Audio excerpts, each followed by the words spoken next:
বাংলার ক্রিকেটে বেশ বড়সড় এক আক্ষেপের নাম সৌম্য সরকার। যেই প্রতিভা দেখিয়ে টাইগার জার্সিতে নিজের যাত্রাটা শুরু করেছিলেন, তাতে করে 10 বছর পর এসে সৌম্যর ক্যারিয়ার হওয়ার কথা ছিল আরও সমৃদ্ধ। অনেকেই মনে করে টাইগার ক্রিকেটে সবচেয়ে বেশি সুযোগ পাওয়া ক্রিকেটার এই সৌম্যই, অথচ পরিসংখ্যান ঘাটলে দেখা যায় সৌম্য অভিষেকের পর থেকে বাংলাদেশের খেলা প্রায় অর্ধেক ম্যাচেই মাঠে নামার সুযোগ মেলেনি এই বাঁহাতি ওপেনারের। এখন পর্যন্ত ওডিআই ক্যারিয়ারে 75 ম্যাচ খেলা সৌম্য রান পেয়েছেন 2198, 13টি অর্ধশতকের সাথে আছে 3টি সেঞ্চুরির ইনিংসও। অ্যাভারেজটা 33। অ্যাভারেজের হিসাবে কিছুটা কম মনে হলেও বাঁহাতি এই ব্যাটারকে এই মানদণ্ডে আপনি পরখ করতে পারবেন না। নিজের দিনে কে বল করছে বা প্রতিপক্ষকে বা আছে কিছুই দেখার সময় নেই এই ক্রিকেটারের। বাংলাদেশের কোনো ক্রিকেটারের ওডিআই ফরম্যাটে স্ট্রাইক রেট থাকবে প্রায় 100 ছুঁই, যেটা কেউ কল্পনাতেও আনতে পারেননি। সেটাই যেন সৌম্য করছেন অনায়াসে।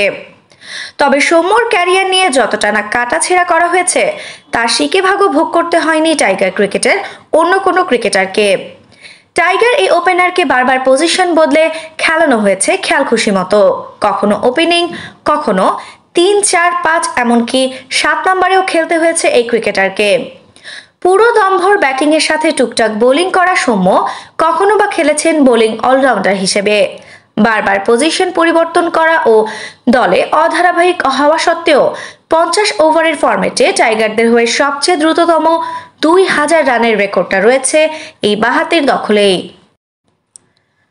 2015 ও 2019 বিশ্বকাপে বাংলাদেশের হয়ে খেলা সৌম্য 14 ইনিংসে করেছেন 341 রান, অ্যাভারেজ প্রায় 25।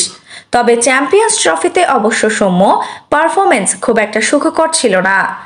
2017 সালে 4 ম্যাচ খেলার সুযোগ পেয়ে করেছিল 34 রান। তবে এবার অবশ্য এই পরিসংখ্যান বদলানোর সুযোগ থাকছে সৌম্যর সামনে। যদিও চ্যাম্পিয়ন্স ট্রফির আগে নিজেকে খানিকটা অভাগা ভাবতেই পারেন সৌম্য। গত বছরের ডিসেম্বরে গ্লোবাল সুপার লিগে ছিলেন নিজের ক্যারিয়ার সেরা ফরম্যাটে। ক্যারিবিয়ানে মাটিতে সিরিজ সেরা হয়ে রংপুরকে জিতিয়েছেন গ্লোবাল সুপার লিগের শিরোপা। সৌম্যর চোখে এটা ছিল তার ক্যারিয়ারের টার্নিং পয়েন্ট। চ্যাম্পিয়ন্স ট্রফির আগে ফর্মে ফিরে সৌম্য আভাস দিচ্ছিলেন সোনালী স্বপ্নের। তবে বিধাতা এই বাঁহাতি ব্যাটারের জন্য লিখে রেখেছিলেন ভিন্ন কিছু। ওয়েস্ট ইন্ডিজের বিপক্ষে টি-20 সিরিজে হাতের ইনজুরিতে পড়ায় ছিটকে যেতে হয় মাঠ থেকে। প্রায় 1.5 মাস পর মাঠে ফিরে সৌম্য অবশ্য নিজের পুরনো ছন্দটা ফিরে পেতে একটু সময় নিয়েছেন। তবে খুলনার বিপক্ষে লিগ পর্বের শেষ ম্যাচে 74 রানের ইনিংসে সৌম্য নিজেকে ফিরে পেতে শুরু করেছেন। ক্লাসিক্যাল ব্যাটিংয়ের পাশাপাশি ইনফর্ম সৌম্য যে কোনো মাঠে যে কোনো দলের বিপক্ষে যেতে পারে ভয়ঙ্কর হয়ে। নিজের দিনে সৌম্য সব বোলিং লাইন আপকে তছনছ করতে পারলেও সৌম্যর দুর্বল জায়গাও এখানেই। শর্ট সিলেকশন নিয়ে এখনও কিছুটা ভুগতে হয় সৌম্যকে। সেই সাথে সেট হয়ে উইকেট দেওয়ার ব্যাপারটাও সৌম্যকে কিছুটা পিছিয়ে রাখে বাকি ব্যাটার থেকে। তবে এবারে চ্যাম্পিয়ন্স ট্রফি হতে পারে সৌম্যর ক্যারিয়ার চেঞ্জিং টুর্নামেন্ট, যেখানে ইনফর্ম সৌম্য 22 গজে ব্যাট হাতে ঝড় তুলেই মাঠ ছাড়বেন বীরের বেশে। এমনটাই কাম্য দেশের আপামর ক্রিকেট প্রেমী জনতার। আফসানা নওরিন, বাংলা স্পোর্টস।